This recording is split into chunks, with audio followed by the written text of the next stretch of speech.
And what I love about this too, since it was a classic Freewing, if you go to our updated assembly video, she assembles so fast.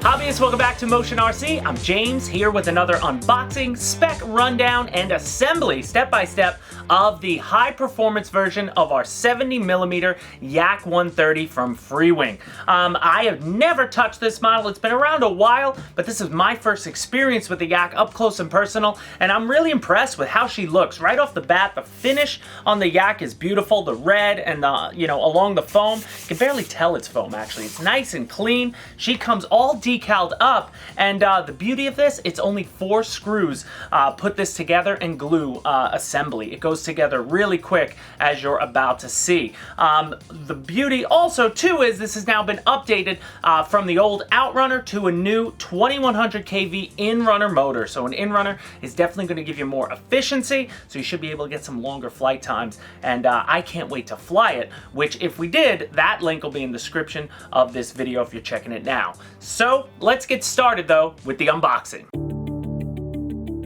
Opening up the box, first thing you're going to see right on top is your manual. And one thing about this manual, this model is a classic. You used to have to add the servos and everything, so the manual still shows that. That's why this video now updated. You're going to see a majority of these steps in the manual are already covered, which is awesome. Then the next thing out of the box is your fuselage. So she comes out nice and clean, nice and smooth. I love the panel lines on this bird. Taking a look around, you'll see there's easy access to your motor, and as I take this off, you can see inside, we got that new 2100 kV in-runner in there. But again, all your decals are all assembled. You got 2 pilots and some nice cockpit detail inside as well.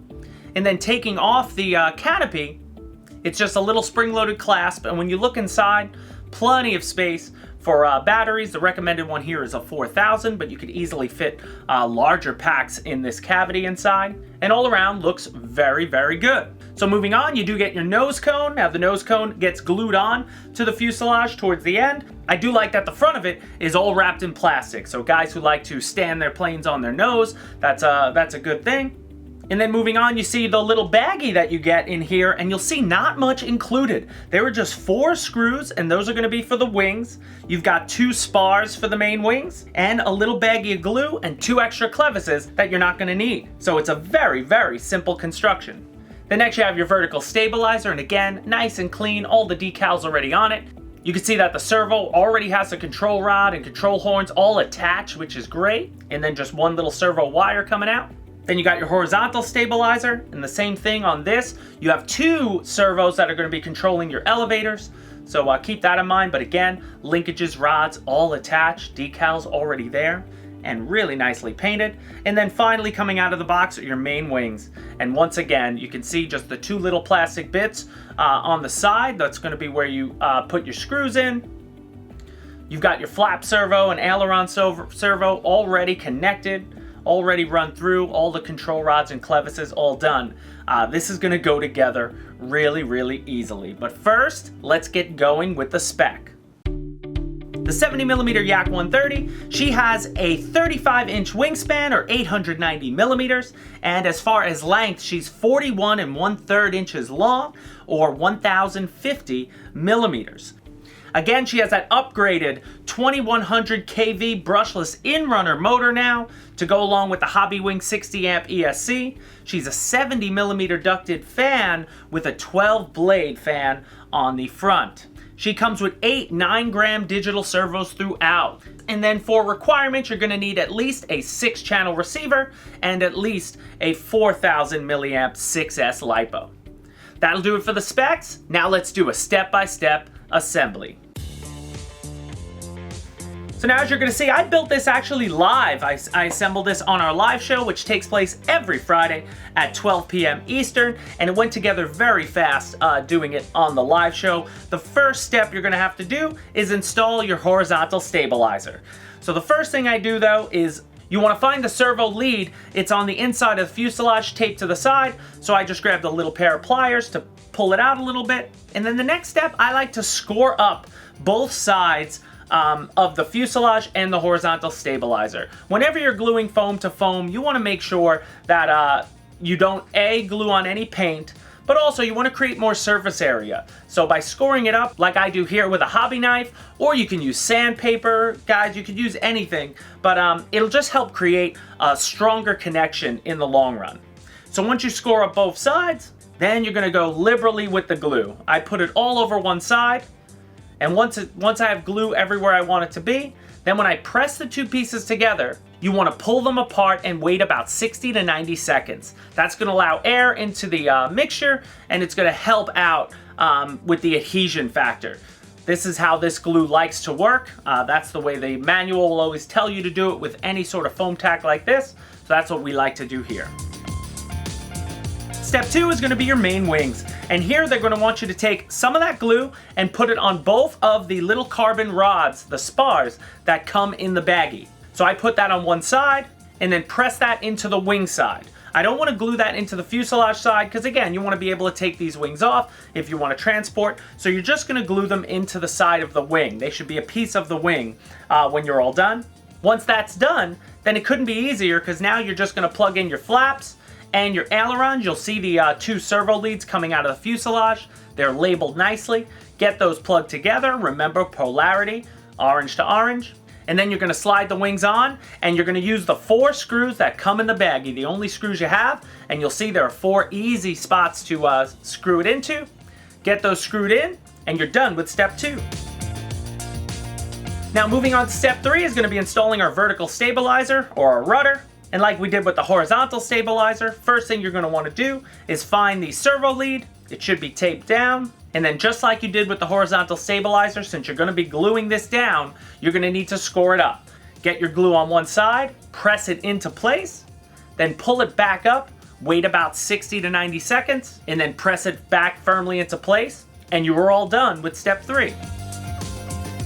Then step 4 is going to be your nose cone, and again, that just gets glued in as well. So same as all the other sections, you're gluing foam to foam. Make sure to score it up first, add your glue, press it together, pull it apart, wait 60 to 90 seconds, then lock it into place. So there it is. Your Yak is completely built up in just 4 steps. With a little bit of glue and 4 screws, you're done with that. So now at this stage, you want to get your aircraft plugged into your receiver. Again, you have 6 channels: throttle, aileron, elevator, rudder, flaps, and landing gear.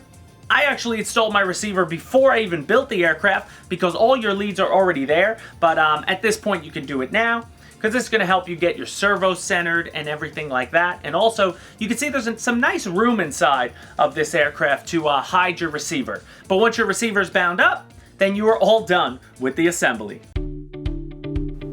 So there you have it, guys. That'll do it. You have a fully built up Yak-130 at this stage, and she looks great. I'm actually really excited. I know I've seen it fly a bunch of times. I've never flown it myself, so I'm excited to get her out to the field. But she looks really fantastic, and I just love that everything is done for you.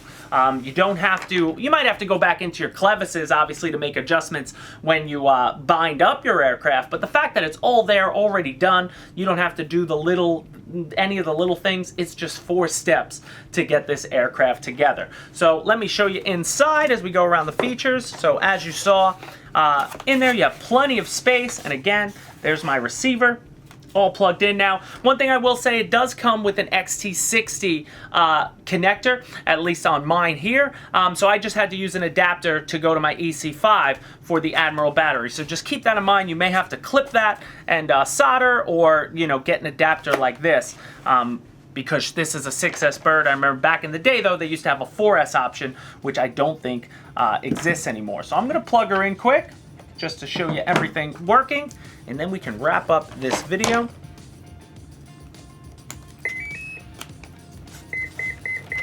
And one thing you want to do too, if you're a beginner watching this video, remember to always calibrate your ESCs. Regardless of the plane you buy, whether it's from us or anyone else, you always want to do a quick ESC calibration, and I'll put that link in the description of this video as well. We did a quick tip series video on calibrating your ESC. It just allows you to get access to the full thrust capability. You never want to take off without a calibrated ESC. So now I haven't done the CG. We're going to do that when we take it out to fly. We're going to go over the rates, but right now she's plugged in. And again, see, you got your ailerons, your elevator, rudder, flaps. I just have 2 positioned for right now, and I can pick her up and show you the gear. inside. There you go. Nice and quick too, right away. There's no delay on it like some of the other Freewing aircraft. So that'll do it, guys. That's the features, that's the assembly, the unboxing, and the spec of the Freewing Yak-130. If we have flown it, which I have not at this point, that link will be in the video description. And guys, feel free to leave any comments below, and we will gladly answer them if you have any questions about this aircraft, or leave a comment on any video. I try to answer as many questions as I can. Thank you so much for joining me. Like, share, and subscribe, and we'll see you next time at Motion RC.